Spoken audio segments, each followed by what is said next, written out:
വാർത്തയിലേക്ക്. സൗദിയിൽ നടക്കാനിരിക്കുന്ന ഫോർമുല 1 മത്സരങ്ങൾ റദ്ദാക്കി. അടുത്ത മാസം 17 മുതൽ 19 വരെയായിരുന്നു മത്സരങ്ങൾ നിശ്ചയിച്ചിരുന്നത്. മിഡിൽ ഈസ്റ്റിൽ തുടർന്ന യുദ്ധ സാഹചര്യവും സുരക്ഷാ ആശങ്കകളും കണക്കിലെടുത്താണ് തീരുമാനം.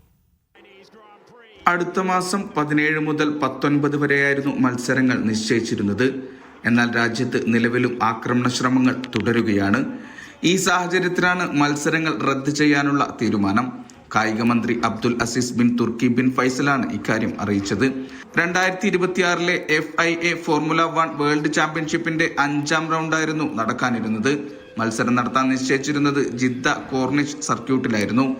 മത്സരം നടത്താൻ രാജ്യം പൂർണ്ണ സജ്ജമായിരുന്നുവെന്നും നിലവിലെ ആക്രമണങ്ങളുടെ പശ്ചാത്തലത്തിലാണ് മത്സരങ്ങൾ റദ്ദ് ചെയ്യുന്നതെന്നും മന്ത്രി കൂട്ടിച്ചേർത്തു.